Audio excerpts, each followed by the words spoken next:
Oi, pessoal, sejam muito bem-vindos aí a mais um episódio do nosso tão querido podcast Papo Devs. A gente ainda está falando sobre o tema de agosto, né, que é sobre drogas. E hoje eu quis trazer para vocês uma pessoa muito especial que vai trocar bastante sobre o tema e trazer também perspectivas bastante diferentes daquilo que a gente está acostumado a escutar sobre drogadição, sobre criminalização também e sobre política de drogas. Então, pessoal, conheçam com vocês Ana Carolina de Paula, mais conhecida por mim como Carol, porque é assim que eu vou chamar ela. Seja muito bem-vinda, querida. Estou muito feliz e já vou contando para vocês que a gente se conheceu virtualmente, escrevendo um livro juntas, que tá para sair em breve. Então, Carol, que trabalhou comigo, viramos amigas, seja muito bem-vinda. Estou muito feliz que você está aqui com a gente para trocar essa ideia. Oi, tudo bem, Debs? Tudo bem, pessoal? Primeiro, eu queria agradecer o convite, né? Acho que é sempre muito boa a experiência de a gente poder trocar conhecimentos, experiências, que é o que a gente veio fazer aqui. E como ela já adiantou, meu nome é Ana Carolina, também conhecida como Ana ou como Carol, tudo depende. E eu tenho me focado um pouco na política de drogas, mais recentemente na justiça restaurativa também, mais do ponto de vista teórico do que do ponto de vista prático. E estamos aí nessa caminhada de aprendizados e hoje aí nesse desafio de tentar pensar os dois temas em conjunto. Vamos ver o que sai. E eu ia falar, Carol, para você compartilhar com as pessoas, para elas poderem ter essa vivência que eu tive, do quão chique você tá hoje.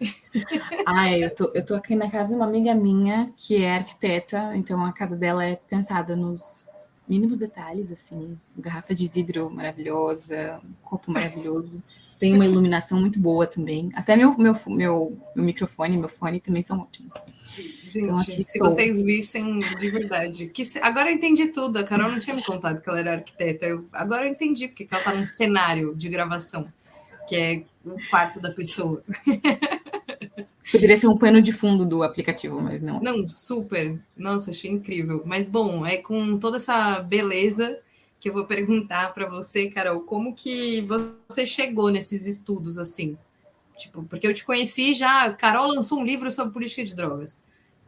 Como, antes disso, quem era a Carol? Antes da política de drogas, Sim. acho que eu sempre fui uma pessoa que gosta muito de pesquisar, que tem curiosidade, está aberta ao conhecimento e ao aprendizado. Então, eu entrei na faculdade de Direito do Largo São Francisco em 2009 e logo me interessei, assim, durante o primeiro ano da faculdade, na aula que a gente teve de Direito Penal, que era a Introdução ao Direito Penal, se eu não me engano, ou era Direito Penal 1, agora eu já não me lembro, faz muito tempo. Mas era uma aula sobre inimputabilidade. E aí o professor começou a falar, inimputabilidade, para quem não é da área do direito, é responsabilidade penal. E quando a pessoa está em condições de responder, de fato, pelos seus atos, ou quando uma terminologia que a gente chama de culpabilidade deve ser afastada, porque a pessoa não receba a punição, ainda que o fato que ela cometeu possa ser compreendido como um crime e aquilo não possa ser excluído da categoria criminosa, ou seja, ela não está atuando, por exemplo, respondendo a uma obrigação, a um dever, por exemplo, quando alguém comete algo em legítima defesa, tipo, isso vai excluir, né, o fato vai deixar de ser antijurídico. Nesse caso, ele é típico antijurídico, mas a pessoa não vai ser culpabilizada. Então, é uma terminologia jurídica, mas vamos tentar trazer para o mundo mais normal. Desculpa para os que não são da área. E aí, o professor começou a falar sobre isso, e aí eu pensei, nossa, que tema interessante, né? Acho que eu quero pesquisar mais sobre isso. E aí fui conversar com o professor, e aí ele me disse, olha, lê esse livro aqui, e a gente vai se reunir daqui a tanto tempo. E o livro era O Povo Brasileiro, do Darcy Ribeiro. Uhum. E aí eu li o livro, a gente se reuniu, e aí eu fui fazer um projeto de pesquisa pelo CNPq, e foi a minha incursão na pesquisa no segundo ano da graduação. Eu submeti o projeto para o CNPq, e aí consegui a bolsa de iniciação científica, e fiquei por um ano fazendo essa pesquisa, que é basicamente relacionada a esse tema. O título era inimputabilidade, erro de proibição e povos indígenas. Se alguém depois tiver curiosidade, eu posso explicar melhor. Mas o tema era para discutir essa questão de responsabilidade indígena quando os indígenas, por causa da sua cultura, cometem algum ato que a gente poderia, na nossa sociedade, compreender como criminoso. Mas como a gente deveria tratar essa conduta, considerando os direitos humanos, considerando o aprendizado que a gente tem através da antropologia, o respeito que a gente deve ter por aquela cultura e também como salvaguardar os diferentes interesses. Então, foi uma pesquisa mais do ponto de vista teórico e filosófico, constitucional, envolvendo direito penal, enfim. Então, acho que por aí já dá para ver que eu gosto de pensar em interdisciplinaridade sempre, conjugação de variados temas e assuntos e áreas de conhecimento. E é isso. Se eu posso falar um pouco. Depois, no TCC, eu me aprofundei um pouquinho mais nesse tema, mas ao invés de discutir essa questão do erro de proibição, eu estava discutindo outra questão, que é um outro palavrão jurídico, que chama inexigibilidade de conduta diversa.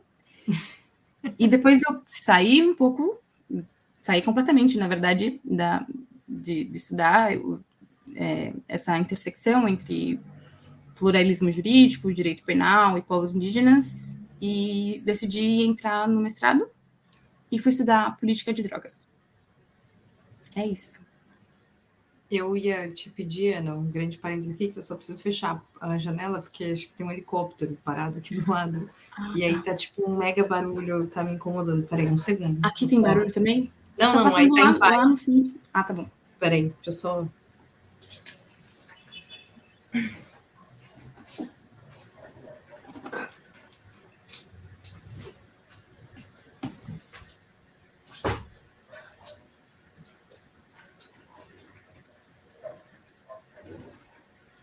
Nossa, que alívio. Ufa, sou outra pessoa agora. Bom, mas aí eu ia te perguntar, e por que estudar política de drogas, então? Nossa, por que estudar política de drogas? Bem, até as pessoas me provocavam, né? Por que você, toda certinha, vai estudar logo política de drogas? Eu acho que é um tema intrigante, é um tema que é um tabu, sobre o qual pouco se fala, ao mesmo tempo em que... ao mesmo tempo em que eu sou movida, acho que por essa curiosidade, por esse desejo de aprender. É um tema que, para mim, era desconhecido, assim, realmente. Tipo, minha incursão no mundo das drogas é, de fato, teórico. Uhum. E acho que uma experiência também que eu tive, que me marcou, assim, foi quando eu estava fazendo intercâmbio, eu estava trabalhando voluntariamente numa ONG católica, no centro de Dublin, e a gente servia alimento para os moradores de rua. Uma vez eu lembro que estava muito, muito frio, assim, e tinha uma pessoa, assim, que era um homem, que a gente foi servir para ele, e a gente conversou um pouco com ele. Ele era grego, ele era muito, muito... Eu lembro que ele era muito alto, muito branco, e que ele estava muito, muito, muito magro, como uma pessoa com aquela altura não deveria ser tão magro. E aí me explicaram que ele provavelmente era um usuário de heroína, e foi algo que eu fiquei, assim, muito, muito tocada de ver aquele homem, tipo, tão alto e tão debilitado mesmo. Uhum. E aquela imagem nunca saiu de mim, assim, sabe? Tipo, abracei aquele cara, enfim, foi uma coisa, foi muito, foi uma experiência, assim, ao mesmo tempo, sei lá, de empatia, mas também de não entender. E eu tinha, acho que uns 22, 23. Acho que aquilo me acompanhou, de certa forma. E aí depois, quando eu fui aluna especial do mestrado, a gente teve um seminário sobre política de drogas, e me chamou a atenção. E aí depois eu fui enfim, decidi que acho que poderia ser aquilo, e também tem a discussão que ainda não terminou do recurso extraordinário 635-659, que vai julgar a constitucionalidade do artigo 28, que trata do porte de drogas para uso pessoal, que é previsto como crime no nosso direito, né, na nossa lei de drogas, embora tenha sido despenalizado, o que significa que não há previsão de pena de prisão para quem seja pego com drogas, em tese, porque nós temos uma sociedade extremamente desigual do ponto de vista socioeconômico e racial. Isso tem impacto direto na seletividade penal. E aí foi isso, esse interesse, essa experiência prévia no serviço voluntário me levaram a querer discutir esse tema que estava em voga e que ainda está, e que ainda é um tabu, e que vira e mexe, quando as eleições se aproximam, as pessoas acham que a melhor coisa é não discutir sobre isso, ou discutir da mesma forma que vem sendo discutida, o que para as milícias e para o tráfico é maravilhoso. Né? Quanto menos a gente fala sobre isso, mais tem gente lucrando com isso. E continua morrendo as mesmas pessoas por causa desse mesmo problema. Enfim, então é isso. Variadas questões me aproximaram ao tema. Sim. E você sente que o que te chamou a atenção, assim, não sei se quando você estava estudando já, né, no mestrado ou antes, que te fez entender, assim, tipo, meu, isso tá bem errado, porque eu lembro que durante a faculdade também fiz direito, né, e aí eu lembro que na iniciação científica eu fui estudar sobre a política de drogas de Portugal, que, né, em algum momento ali, que eu nem lembro que ano que era isso, já tinha ali uma mudança, né, de Portugal trabalhando a questão de drogas enquanto saúde pública, né, então distribuição de agulhas, né, para o uso de drogas, para evitar a contaminação, enfim. E aquilo para mim já fazia muito sentido, assim, de caramba, né, outra proposta de perspectiva mesmo, de ser uma questão de saúde, de cuidado com as pessoas, né. Então, desde lá, para mim era uma questão do usuário, assim, tipo, o que fazemos com pessoas que são viciadas ou como cuidar disso enquanto saúde pública. Aí, depois de um tempo que eu fui entendendo isso também de forma criminal, né, de forma enquanto uma política de extermínio mesmo, assim, de guerra, né, porque é isso que é. Então, no começo era mais uma questão do usuário, de tratar as pessoas que utilizam droga como criminosas, e na verdade é uma questão de saúde, mas aí depois que eu fui entendendo a complexidade que era em relação à questão política mesmo, assim, né, de optar por continuar a guerra às drogas, porque tem muita gente lucrando com isso. Tudo isso para perguntar, tipo, e para você, assim, qual foi a primeira coisa que você falou, cara, isso aqui deve estar meio errado, sabe? Tipo, quando você, acho que se alguma coisa certa não está errado, sabe isso? Tipo, tem alguma coisa estranha aqui? Ou não está funcionando como fala que era para funcionar? Tipo, o que te chamou a atenção? Olha, eu acho que, apesar de ser uma mulher negra, acho que eu sou uma pessoa, ou não sei se dá para dizer privilegiada, ou que pelo menos tem muito menos problemas a enfrentar do que a média das pessoas negras nesse país. Então, sei lá, eu cresci num condomínio na periferia, não era nada chique, mas isso me fez com que eu ficasse afastada de problemas que as pessoas que moram na periferia ou, sei lá, em favelas precisam enfrentar. E aí, quando eu ouvia falar da política de drogas e que isso afetava mais a população negra, e que tinha, sei lá, um genocídio da população negra vinculado à política de drogas, eu dizia, tá bom, mas como é que é isso de fato? Preciso entender isso de fato, preciso eu mesma chegar nessa conclusão para que eu esteja convencida de que isso realmente está acontecendo. E, né, não que eu estivesse desacreditando, mas eu não tinha a real dimensão disso, por mais que eu tenha, sei lá, um irmão negro que já foi parado pela polícia diversas vezes e amigos brancos que simplesmente não sabem o que é ser parado pela polícia. De que forma que isso está conectado com, sei lá, genocídio, população negra e política de drogas, etc. E acho que ler sobre o tema, me debruçar sobre o tema, me fez chegar a essa conclusão que, tipo, meu Deus, de fato, do ponto de vista criminológico, é isso mesmo que está acontecendo. Tipo, não dá para chegar a outra conclusão que não essa. E eu não fui, sei lá, conduzida para chegar a essa conclusão. Tipo, eu simplesmente me debrucei sobre o tema e a única conclusão possível é essa. Então, acho que, sei lá, acho que isso alguma coisa certa não está errada. Eu acho que é isso, assim. Para mim foi muito marcante. E também perceber isso mais para o meio da pesquisa, vai.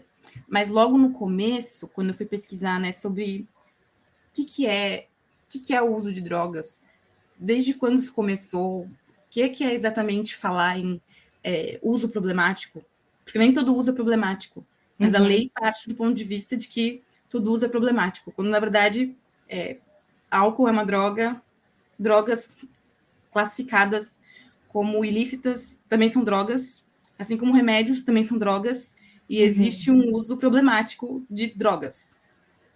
No geral, né? Na vida. Geral, de várias drogas, exatamente. Então, até isso, né? Até isso o tabu nos impede de perceber. Então, quando eu percebi que, nossa, o uso de drogas, na verdade, sempre existiu.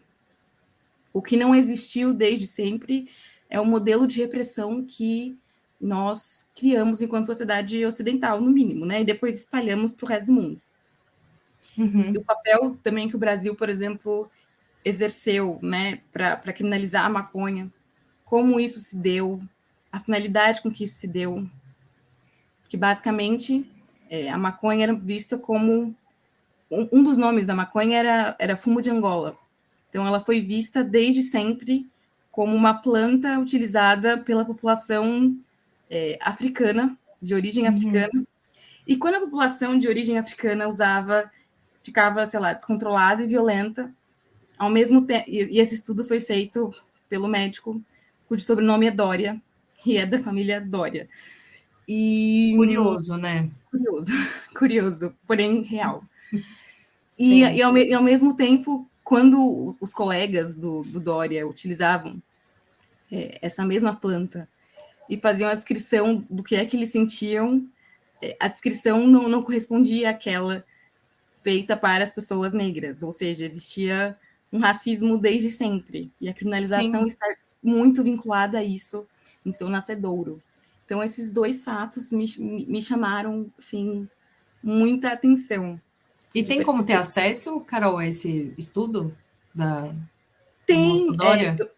Tem em um livro publicado pela UFBA, eu posso te passar depois. Não, sem problema. Depois a gente coloca na descrição do episódio para você que está ouvindo e também ficou curioso. É o Edward McRae, e eu também falo sobre isso em um artigo que eu publiquei. Não, a gente coloca super isso. Que eu falo sobre a gênese da criminalização das drogas, utilizando esse caso que é um caso tipo, um precedente, a criminalização da maconha. Na mesma época que ela foi criminalizada, também foram criminalizados a capoeira, o espiritismo, mas pensando especificamente nas religiões de matriz africana, o samba. Então, e curiosamente, esse país teve a capacidade de perseguir gente como Pixinguinha, entendeu? De perseguir o samba.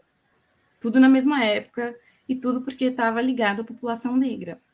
Sim, e aí isso explica muito porque que hoje uma pessoa branca fumando maconha é descolada e uma pessoa negra fumando maconha é traficante, marginal e, né, qualquer outra coisa que queiram colocar, justamente porque isso era vivido na minha própria faculdade, assim, a rua de frente da faculdade era muito ok, pessoas brancas, né, que pagam a mensalidade fumando maconha, só que se você fosse, sei lá, 2 ruas para baixo, que tinham pessoas negras fumando, era polícia parada, sempre, né? Então, é muito importante você trazer essa história justamente porque às vezes a gente fica se perguntando, tipo, tá, mas e o que fazer em relação às drogas?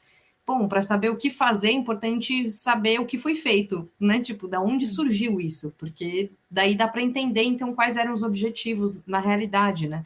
Porque se você for... Eu acho isso muito louco, assim, a gente realmente ter essa questão ainda, porque é isso, se você for pensar, tipo, se o álcool é liberado, se remédios são liberados, e a gente não acha isso um tabu, porque não é. Tipo, na minha, pelo menos na minha adolescência, era muito gente fina você estar bêbado, assim, tipo, era o descoladão da turma, o estar muito chapado, tal. Então, tipo, a gente vê isso não como um tabu, só que quando a gente coloca criminalização, aí isso vira um tabu e a gente não consegue discutir mais, a gente não consegue conversar mais porque tá errado, marginal, etc. Só que isso só na página da branquitude, né? Porque, enfim, quem vai ser preso de fato não vai ser o branco. Então, fica muito confortável para a elite que está no poder não discutir mais sobre esse assunto. Tipo, a gente criminaliza, porque a gente não precisa mais debater sobre, e isso não está incomodando os nossos, pelo contrário, a gente está lucrando com isso, né? Então, nossa, muito importante você ter trazido essa história, porque eu não conhecia, e agora para mim faz muito sentido do porquê estamos onde estamos. E aí eu queria te perguntar, assim, você vê, então, essa questão do racismo mesmo enquanto o estruturante para essa política de drogas que bastante ineficiente que a gente vê hoje, né? Eu acho que em sua gênese, sim, e até agora continua, né? Porque essa história que eu tô te contando tem 100 anos, tem um Sim. pouco mais, né? O nosso primeiro Código Penal, se não me engano, é do final do século XIX, não sei se eu tô falando besteira agora, que previa essa questão da punição às religiões de matriz africana. Aí você também tinha a previsão da capoeiragem, que eu não lembro se era exatamente no Código Penal ou na Lei de Contravenções Penais, mas eu lembro que na Lei de Contravenções Penais havia essa previsão da vadiagem, né? E a prática do samba era vista como uma forma de você cometer o ato de vadiagem, né? Porque, afinal de contas, o que essa pessoa está fazendo tocando um pandeiro e não trabalhando? Justamente, que era tipo a criminalização do próprio prazer das pessoas negras, né? Tipo, não, você não pode estar sorrindo, né, enquanto estamos aqui trabalhando, ou tipo, nós vadiando, porque nós somos elite, né? Então... E isso entre o final do século XIX e começo do século XX. Do ponto de vista histórico, a gente está falando de algo que aconteceu há pouco mais de 100 anos. Isso parece pouco para gente não, que vive menos de 100, mas do ponto de vista histórico foi ontem. Exatamente. Exatamente. Não, para mim E isso é muito ontem. E hoje em dia, quando a gente percebe, né, quem são as pessoas que majoritariamente estão presas, são pessoas que tiveram pouco acesso à educação, né, majoritariamente, pessoas que são geralmente pobres, muito pobres, né, que vieram muitas vezes de famílias muito desestruturadas, e com isso eu não estou querendo dizer, né, que uma família desestruturada vai gerar uma pessoa criminosa, mas isso eu via no meu dia a dia, né? Quantas e quantas, eu só adiantando para as pessoas, por 6 anos eu trabalhei como assistente de juíza no Fórum Criminal da Barra Funda. Então, o que eu vou contar agora faz parte de uma vivência de 6 anos. Então, quantas vezes eu abria a ficha de antecedentes criminais da pessoa e não tem pai? Todo mundo tem pai, mas onde é que estão também... Onde é que estão os homens desse país fazendo filho e não assumindo, né?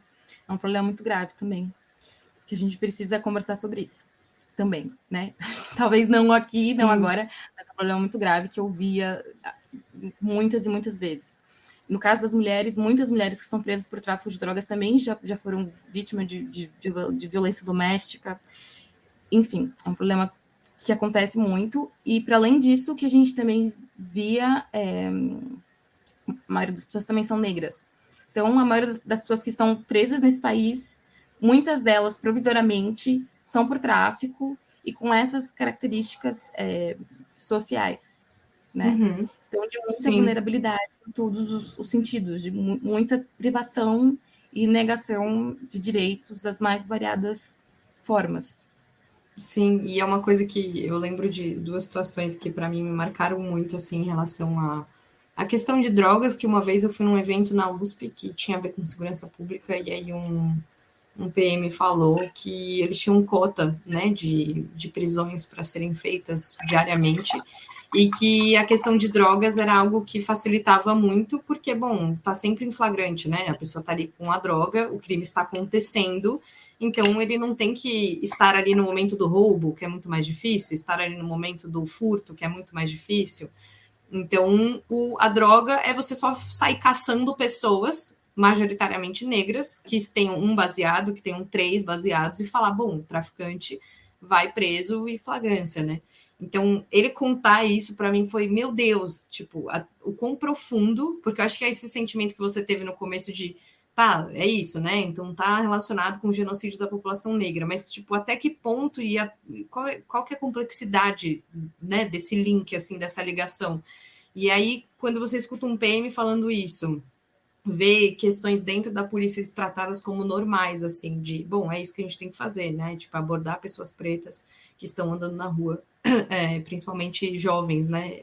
Uhum. Meninos jovens. Você fala, bom, então tá como se fosse, tipo, infiltrado, né? Assim, a política de drogas, ela atinge, parece que todas as instituições com o mesmo objetivo racista, né, de manutenção do poder, assim. Então, seja a polícia, seja os órgãos públicos, enfim, a gente vai ali atuar para a manutenção disso, porque resolvendo não está, né? Tipo, o que se resolve praticando mais violência, por exemplo, o próprio racismo. E aí eu lembro também de outro momento que eu estava com uma amiga minha na Praça Roosevelt, lá na República, e eu estava, na época, eu fumava tabaco, eu estava fazendo meu cigarro de tabaco, aí eu lembro que um policial cutucou meu ombro, e aí ele perguntou, ele me pediu licença, e ele perguntou se ele poderia checar se o meu cigarro era de maconha. E aí eu falei, não tem problema. Aí ele cheirou, não é, muito obrigado, viu, desculpa te incomodar. E eu falei, cara, eu nunca, tipo, essa conduta, ela é completamente atípica com uma pessoa negra, porque eu tinha, na época, amigos negros na faculdade, e isso nunca, tipo, licença. O que é pedir licença? O que é se desculpar por fazer, né, tipo, por te pedir informações? Então, é muito gritante, assim, e não tem como a gente dizer que a questão é drogas, porque eu podia estar com um cigarro de maconha e não era essa questão, tipo, não era esse o problema. O problema era se eu fosse diferente, se eu fosse aquele que está sendo buscado para colocar na cadeia, para tirar de circulação, para dizer que está resolvendo algum tipo de problema. Então não é sobre a droga. Tipo, para mim isso era muito ficou muito óbvio na faculdade vivenciar esses mundos que era não é sobre droga. Tipo, a questão não é a droga. A questão é quem está usando droga. Porque se o cara lá é preso com helicóptero de cocaína tá ok, e o moleque ali na quebrada tá fumando baseado não tá ok, então não é droga. Não é sobre droga. É sobre quem está usando droga, quem pode usar droga e quanto essa pessoa que pode usar. Então, não sei, isso foram 2 momentos que me marcaram muito, assim, de falar, nossa, o negócio é muito complexo e tá infiltrado, assim, como a gente lê a sociedade, né? E como a gente foi ensinado desde a escola, assim, de o problema é a droga, diga não à droga. Tipo, o problema não é dizer não à droga. Quem que tem que dizer não, sabe? E quem que tem o aval para usar quando quiser, a hora que quiser? Duas questões que eu pensei enquanto ouvia você falar, né? A primeira é que uma pessoa como você, necessariamente, ainda que o cigarro não fosse de tabaco, mas fosse de uma outra planta listada como ilícita, certamente a conclusão a que o policial chegaria é que você é uma usuária. Sim, Ainda exatamente. que eventualmente você não fosse, Uhum. né? Então aí você ia cair no artigo 28. Geralmente, sendo você uma mulher preta pobre da periferia, a conclusão seria outra, Uhum. muito possivelmente. Ainda que você pudesse realmente ser usuária. Então, esse é um problema que eu identifiquei, assim, né? Essa desconsideração do que a gente chama de dolo no direito penal, né? A consciência e a vontade de praticar um ato definido objetivamente como ilícito, como criminoso na nossa legislação.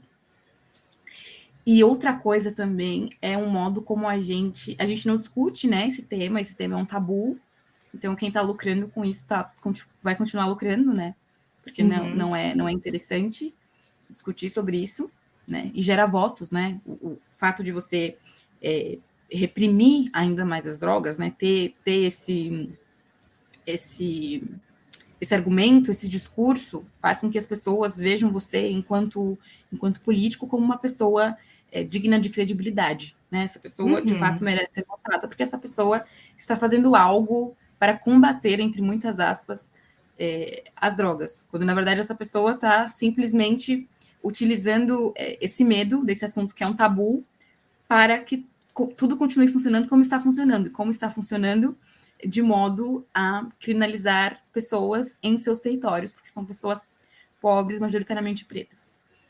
O segundo ponto quando a gente não discute, a gente também não está criando uma política pública eficiente no que tange à prevenção. Sim. Que também, para quem lucra, é maravilhoso, né? Porque se a gente não está criando uma política que eduque, de fato, os nossos jovens, para que compreendam, e as crianças também, né? Acabou de ser uma pesquisa muito recente de que as crianças têm cada vez, de forma mais precoce, feito uso de álcool e outras drogas, ilícitas, no caso. Então, quando a gente também não discute isso, a gente também não está criando uma política eficiente de educação, né? Para que as pessoas entendam o que são as drogas, o que, de repente, pode ser que você use e nada aconteça. Pode ser que você use e desenvolva um uso problemático. De redução de danos também, né?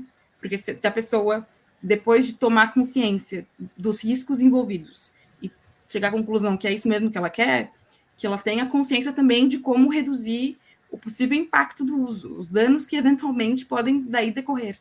Sim. E como a gente também não tem uma política de prevenção eficiente, tem, no máximo, um medo, né, que muitas vezes gera uma maior curiosidade, e sem um controle da política, quem compra, muitas vezes nem sabe o que é que está comprando, de quem é que está comprando.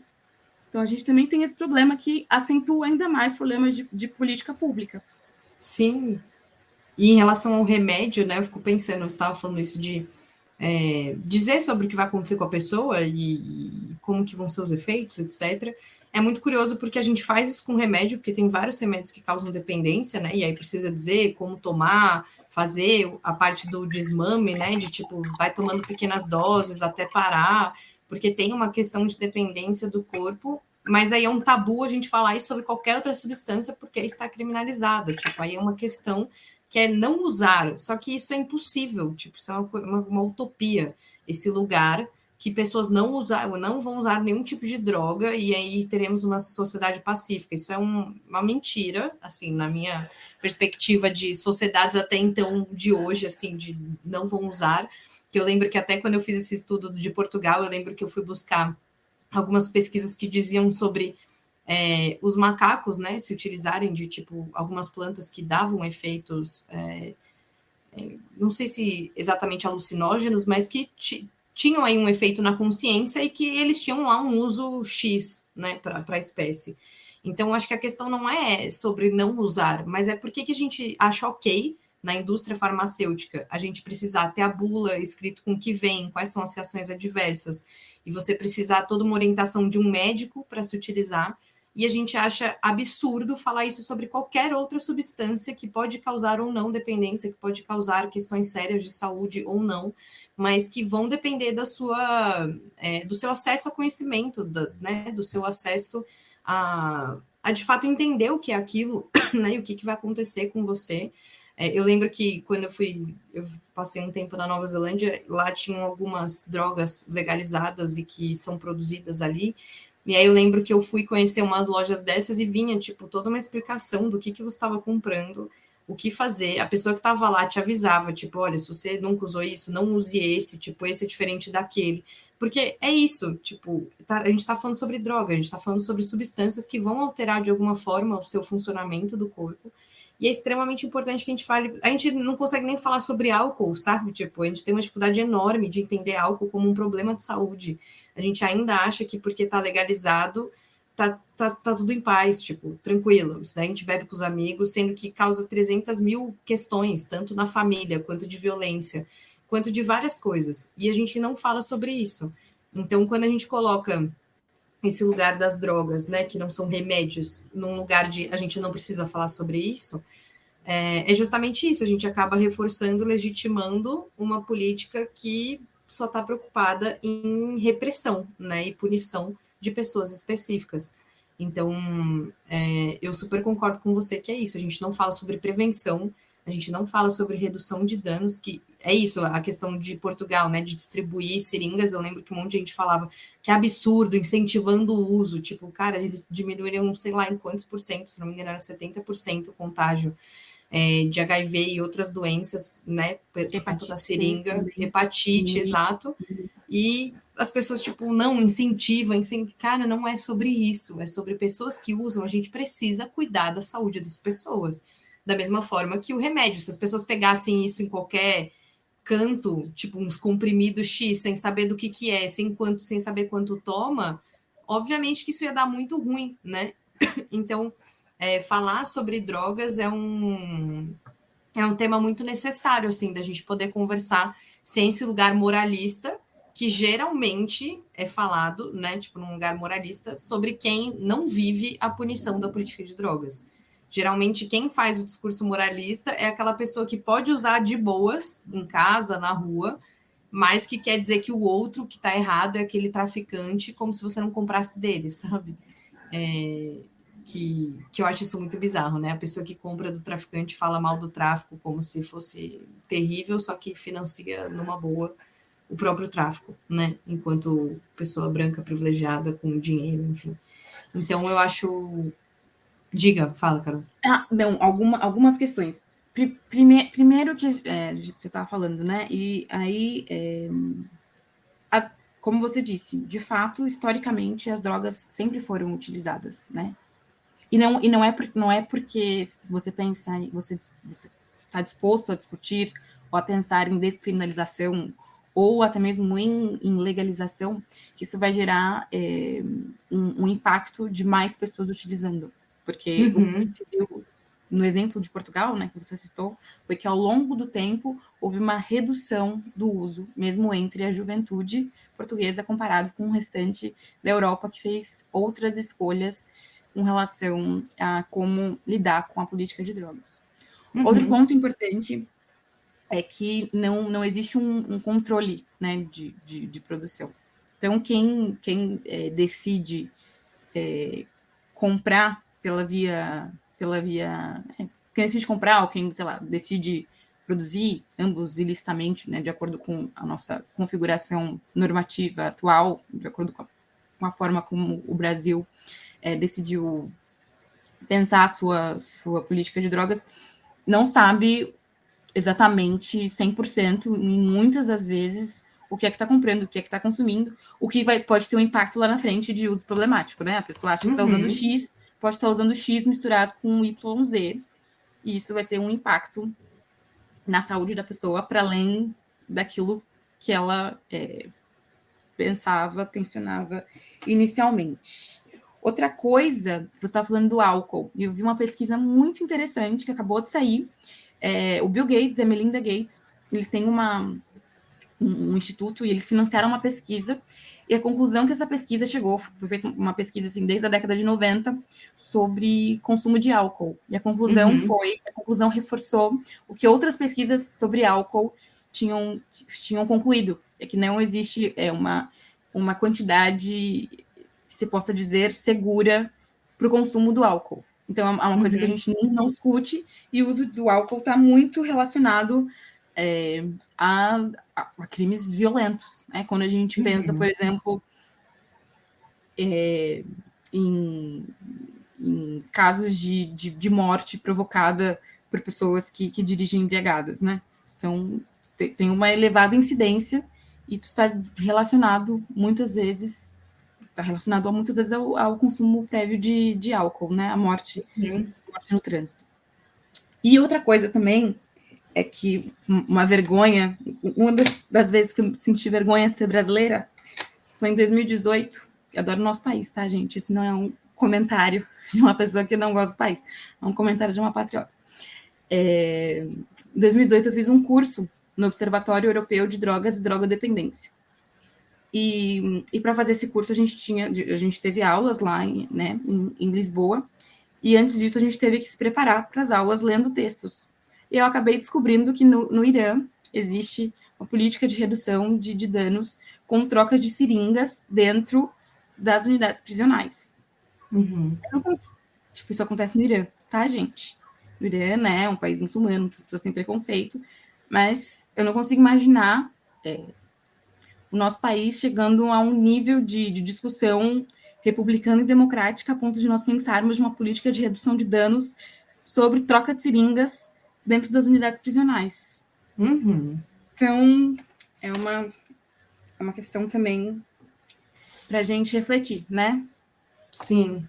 Primeiro os nossos preconceitos com outras culturas, e depois como a gente está para trás nessa discussão nos mais variados níveis, nas mais variadas modos, né?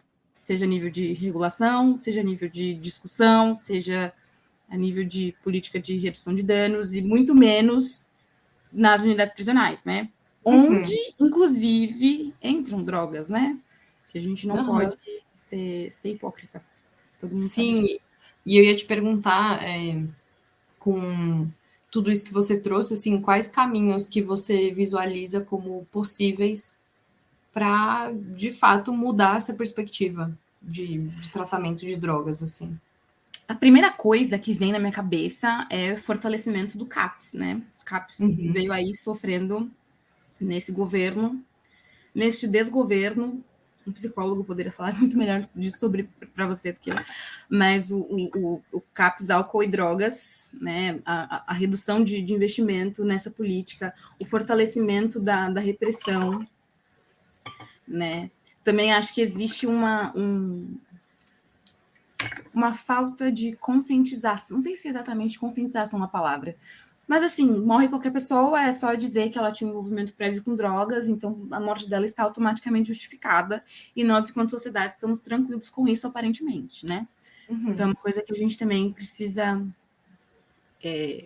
pensar. Então, eu acho que o caminho é aumentar o nosso nível de conscientização, é a nossa abertura para falar sobre isso, é investimento em políticas públicas para a gente pensar no tratamento de quem precisa, né, de quem de fato precisa, sem a hipocrisia e também sem o desconhecimento, porque não é todo mundo que usa drogas que vai fazer um uso problemático, então a gente também precisa pensar no que muitas vezes leva as pessoas a fazerem uso problemático, né?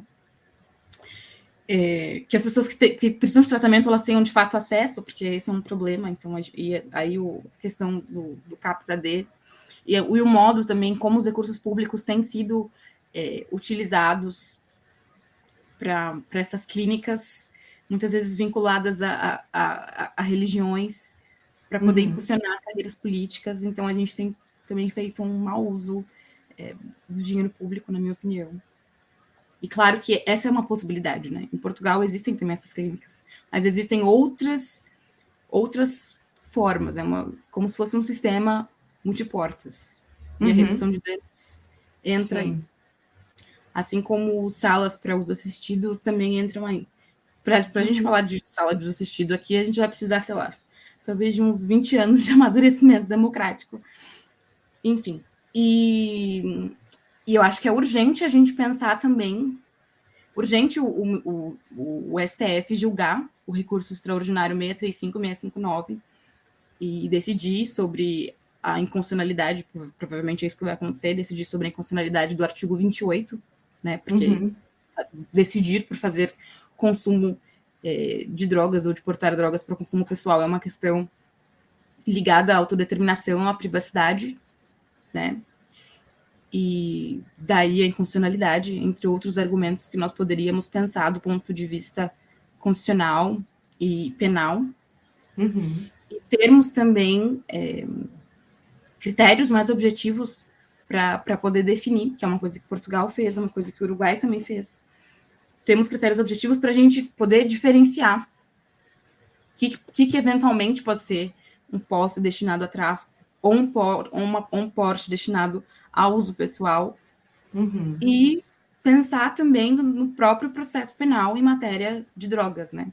A desconsideração do dolo, consciência e vontade do agente de cometer a conduta e o elevado valor dado ao testemunho policial, embora aconteçam muitos abusos, principalmente nessa área, acho que são questões muito relevantes e que têm sido relegadas ou simplesmente omitidas quando a gente pensa nessa discussão. Uhum. Então, acho que esses pontos, para começar, a gente começaria bem. Mas tem aí um caminho amplo e largo, tanto de discussão quanto para o aperfeiçoamento urgente dessa política, se a gente de fato quer promover a saúde pública e preservar vidas, que é o que a gente não tem Uhum. feito no tempo atual. Uhum. Sim. Nossa, Carol, eu queria te agradecer muito. Eu aprendi demais te escutando. Espero que você que também está nos escutando também tenha aproveitado bastante nosso encontro de hoje. Acho que são muitos caminhos, e principalmente o que a Carol trouxe, a gente pôde falar hoje, principalmente sobre essa questão estrutural mesmo, assim, do porquê que é dessa forma, porquê que é feito dessa forma, e como é urgente a gente poder falar sobre isso e pensar caminhos a partir disso, né? Entendendo como funciona, entendendo por que funciona dessa forma. Então, eu queria te agradecer muito, Carol, pela sua disponibilidade em estar aqui, em trocar essa ideia comigo. Eu já imaginava que ia ser muito incrível de escutar, porque eu já te escutei algumas vezes. Então, te agradeço muito e estamos sempre aqui, abertos para te escutar. Beleza, eu que agradeço a oportunidade. Estou aí também nas redes, depois se alguém quiser conversar mais sobre o tema, estamos aqui. Valeu pelo convite. Pode falar seu arroba aí, Carol, é fácil? Ah, meu arroba é Ana CDPS. Pronto, e vai estar na descrição do episódio também, para quem não conseguiu anotar agora. E a gente se vê então no próximo episódio, ainda falando um pouquinho sobre drogas. Um grande beijo e até mais.